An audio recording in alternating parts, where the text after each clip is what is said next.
Bismillahirrahmanirrahim. Assalamualaikum warahmatullahi wabarakatuh. Saya Cidrita Ningsih dari Fakultas Syariah Hukum Ekonomi Syariah Universitas Islam Bandung. Izinkan saya untuk mempresentasikan hasil penelitian saya yang berjudul Analisis Fikih Muamalah terhadap Praktek Jasa Servis Handphone di Counter X, Studi Kasus Counter X Desa Buah Dua Sumedang. Agenda persentase: yang pertama pendahuluan, yang kedua metode penelitian, yang ketiga hasil pembahasan, yang keempat simpulan dan saran. Latar belakang masalah. Jadi semakin berkembangnya teknologi di era globalisasi ini sangatlah canggih sehingga membuat masyarakat sangat tergantung terhadap teknologi, yang salah satunya adalah handphone.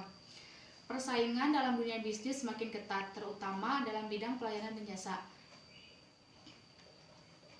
Banyak jasa yang diberikan oleh seseorang. Salah satunya adalah praktek jasa servis handphone di Counter X Desa Buah Dua Sumedang. Realita menunjukkan bahwa ada beberapa bisnis yang menyediakan jasa servis handphone. Salah satunya ada di Counter X Desa Buah Dua Sumedang. Karena counter ini hanya mementingkan counternya ramai sehingga mengabaikan hak konsumen dan dosa serta aturan Islam. Rumusan masalahnya ada 3. Yang pertama, bagaimana teori fikih muamalah tentang akad ijaroh. Yang kedua, bagaimana praktek jasa servis handphone di Counter X Desa Buah Dua Sumedang. Yang ketiga, bagaimana analisis fikih muamalah terhadap praktek jasa servis handphone di Counter X Desa Buah Dua Sumedang. Tujuannya ada 3. Yang pertama, untuk mengetahui akad ijaroh yang sesuai dengan fikih muamalah. Yang kedua, untuk mengetahui praktek jasa servis handphone di Counter X Desa Buah Dua Sumedang. Yang ketiga, untuk mengetahui analisis fikih muamalah terhadap praktek jasa servis handphone di Counter X Desa Buah Dua Sumedang. Metode penelitiannya, jenis penelitiannya saya menggunakan penelitian lapangan, yaitu dengan menggunakan penelitian kualitatif. Sumber datanya dari data primer dan data sekunder. Teknik pengolahan datanya yaitu dalam penelitian kualitatif mencakup hasil wawancara, redaksi data, analisis dan penarikan kesimpulan. Teknik pengumpulan datanya observasi, wawancara, dan studi literatur. Hasil dan pembahasan. Akad ijaroh jasa servis handphone di Counter X sebenarnya sudah ada rukun dan syarat sahnya akad, namun belum sebenarnya terpenuhi. Begitupun prakteknya, yaitu dengan konsumen bisa datang langsung ke counter, kemudian pihak counter melihat kerusakan handphone, lama servisnya 7-10 hari, namun biaya untuk servisnya tidak ditetapkan di awal melainkan ditetapkan di akhir.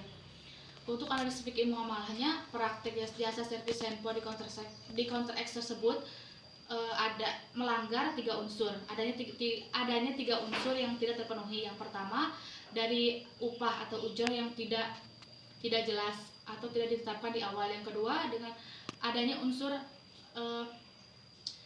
antarodin atau kerelaan, yang dimana salah satu pihak merasa dirugikan. Yang ketiga, yaitu adanya unsur tadlis atau penipuan, yang diklaim komponen yang diganti itu, komponen yang rusak diklaim oleh pihak Counter X diganti dengan komponen yang original atau baru. Simpulannya, yang pertama ijaroh, yaitu jenis perikatan atau perjanjian yang bertujuan untuk mengambil manfaat dengan diberikannya upah. Terus praktek jasa servis handphonenya, yaitu konsumen bisa datang langsung ke Counter X, kemudian Counter X melihat kerusakan, lama servisnya 7 hari, namun untuk biaya perbaikannya tidak ditetapkan di awal, melainkan ditetapkan di akhir. Kemudian yang ketiga, analisis fikih muamalahnya, yaitu ada 3 unsur yang dilanggar, yang tidak dipenuhi syaratnya. Yang pertama, dari upahnya tidak jelas atau ujrahnya tidak jelas. Yang kedua, tentang kerelaan atau antarodin, di mana salah satu pihak tersebut ada yang merasa terpaksa. Yang ketiga, yaitu adanya unsur tadlis atau penipuan. Sarannya, jadi sebaiknya pemahaman tentang adanya ketentuan akad ijaroh dalam fikih muamalah hendaknya dipahami oleh semua kalangan, sehingga dalam bermuamalah segala sesuatunya harus sesuai dengan ketentuan syara. Dengan adanya praktek jasa servis handphone tersebut, suatu yang tidak dibenarkan baik secara syariat maupun etika moral. Demikian presentasi dari saya, kurang lebihnya mohon maaf. Wassalamualaikum warahmatullahi wabarakatuh.